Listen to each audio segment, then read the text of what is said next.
March the Sorry, man. 1st, live on Channel 5 in Telford. It's Eurovision as Abbas Baral takes on Sam Eggington for EBU, European Super Welterweight Glory. It's a stacked card full of prospects, and in the same division, the Super Welterweight division, one of the hottest ranked prospects in Wasserman boxing in the country joins us now. He's on the card. Dan Toward, all the way from Newcastle, although in a new gym with a new coach, we can see in the background there. Dan, how you doing? Yeah, I'm good, thank you. Looking forward to March the 1st. How's yourself? I'm very well, thank you. Let's start with where you are right now in a new in a new gym, because there's a new coach on the scene. Yeah, made the move to Rotherham. Now training under David Coldwell, a brilliant trainer, probably one of the best in the country, if not the best, with a proven track record of creating world champions. I believe I'm going to be one of his next world champions. But yeah, I made the move and left Graham Rutherford. Not a bad word to say about Berkeley boxing and Graham himself. I wouldn't be the fighter I am, or even the person I am today. A club I spent 14 years at. I just believe all good things come to an end, and I needed a new setup. Wanted to give boxing 110%. Not that I didn't already, but just get out of the northeast and give it 100%. And here we are, excited to show the improvements and the changes on March the 1st and over the next year. Hey, Dave's certainly got that pedigree. But we'll talk about your old gym in a moment. But the new coach, Dave, the pedigree, the experience, the history, world champions, big names. He's kind of seen and done it all, really. How did it come about? How did that conversation happen? So yeah, I spoke with management, Sam Jones. I was thinking of having a new change, and Dave was always my first pick as a new trainer. I come down, had a few sessions with Dave, and gelled really well. We're both on the same page, and yeah, here we are now, settled in really well with the gym, in a great setup, and excited to show the improvement on March 1st. I mean, ask a silly question maybe, Dan. Does it make the boxing dream become a bit more of a reality, or does it feel a little dreamlike when you're in a gym? And again, no disrespect to previous gyms, but Dave, like you say, has been there at the absolute top table, some of the biggest fights in British boxing history.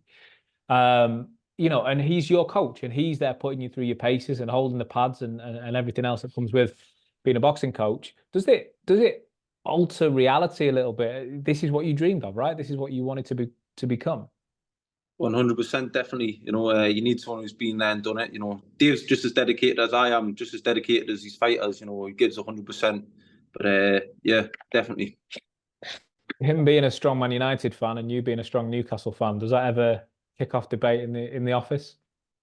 Yeah, we've had a few conversations, but we'll let it slide because he's such a good player, and we'll let it slide. Keep that behind closed doors. Yeah. Let's talk about your career. Super welterweight division, 2-0. It's early days, but it's a strong 2-0, winning records both times. The next opponent is looking to have another winning records. A lot of fighters, when they start out, they'll take not padded records, but learning fights, where they've got to get in there and learn a craft. You've jumped in at a slightly deeper end than that. Is that a sign of where you want to be going and how you want to be moving over the next year or so? Yeah, definitely. I think it's a sign of the belief I have in myself, the belief you at Wasserman and my management have in myself. I know I'm going to the top. It's about building this year, taking the right steps, the right fights at the right time. But I'm not interested in fighting 5 wins and 80 losses journeymen, who come to survive. I believe the better fighter that fights Dan Toward, you'll see the better Dan Toward on the night. And that's how I intend on slowly progressing, but taking them step-ups, fighting a better fighter every time. What have you learned in the pros so far? I mean, we've spoken about it before, when that debut where you came out after the main event and it's a late, and the pre-fight nerves, if you like, that come with that. You've got to keep them waiting to go, and then eventually you do, and you're in this arena. What have you learned in those 2 fights? Look, the pros is definitely different. That's part of the reason why I made the change from my old amateur club to Dave, a full-time professional trainer. But you just got to manage that pace. Hitting someone in them little 10-ounce gloves is definitely different. I noticed that straight away. Then them 12-ounce pillows that you wear in the amateurs. We'll see some more exciting knockouts at the debut this year. But yeah, it's just about making them adjustments at the right time, and that's what we're working on in the gym. When you came to the table before that debut in December last year, everyone around, knowledgeable people in boxing, your management, the guys at Nister and Calla at Wasserman, everyone was saying this is the hottest prospect. You yourself said it. I'm the best prospect. I'm the best boxer. I think you maybe said that Wasserman have got. Great statement to make. Love that you're backing yourself like that. You really got the chance to show it. Do you want to kick on and show that you are the most talented boxer in the 10 times national champion in the amateurs? You're the most natural boxer in the country. Let's go through those gears. Yeah, 100% definitely. And like I say, there's no disrespect to anyone, but I've beat most of the best prospects now who are signed with the main promotional companies. I beat them in the amateurs, and there's no reason I can't do that in the pros and carry on that success. This year's about building, like I said before, but next year I plan on cleaning up on the domestic scene and picking up belts and then pushing on for whatever else comes. I might touch on a little nerve here. Friendly banter, of course, but how did you feel taking boxing back to the Northeast?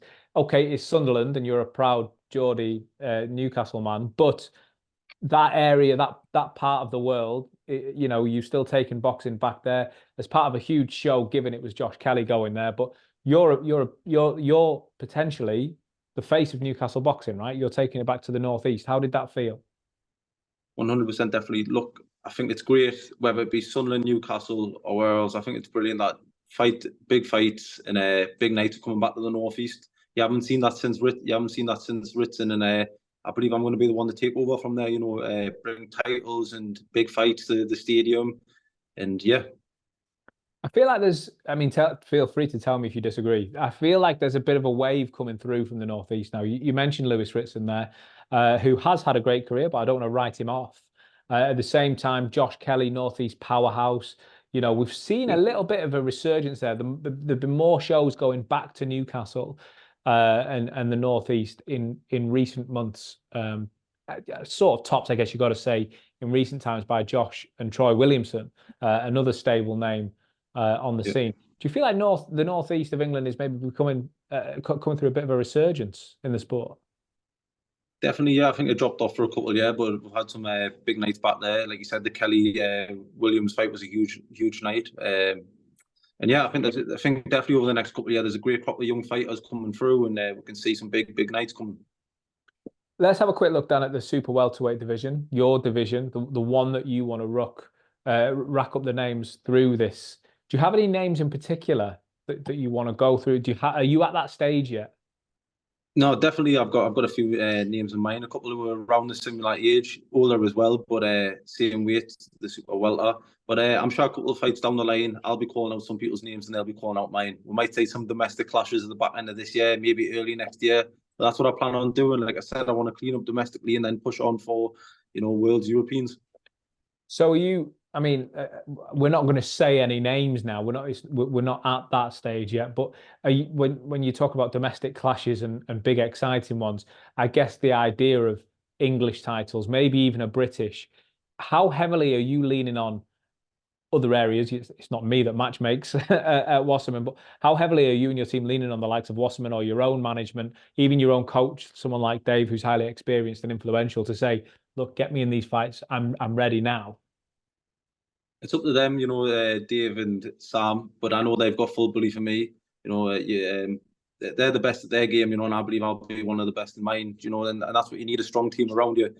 But like I say, there's a couple more fights down the line. We might be some call outs, and I definitely am. That's what the fans want to see: domestic fights. Two young prospects would be great. That's what sells tickets. That's what gets viewers. So that's definitely something that I'm interested in.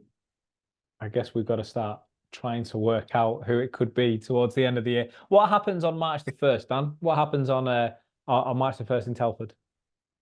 Cool, calm, collected Dan Tower with the improvements of Dave Coldwell, a more suited professional boxing style. Not that it wasn't already, but just them adjustments that I've been making, and hopefully see another exciting, hopefully early doors stoppage like the debut. But yeah, just excited to show what I've been working on.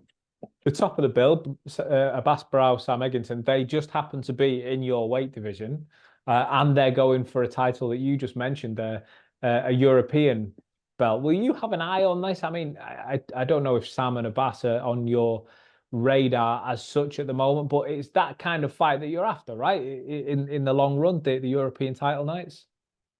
100%, definitely. Yeah, I think the British title and the European title too, that you need to pick up on the way, through the traditional route. So I'll definitely be keeping a close eye on watching Sam on the March of 1st. Do you have a prediction for the headline fight? I don't know, but I think it'll be a brilliant fight. I know Samo is in a good fight, and so is the other lad. Those in great scraps. So looking forward to it. Amazing. Well, the face of Newcastle boxing to come, maybe the face of British boxing at the super welterweight division over the next year Definitely. or two. Dan, it's always a pleasure, mate, and we look forward to seeing you March the 1st in Telford, Eurovision, live on Channel 5. It's going to be a hell of a show. We'll see you there. Thank you. Looking forward to it.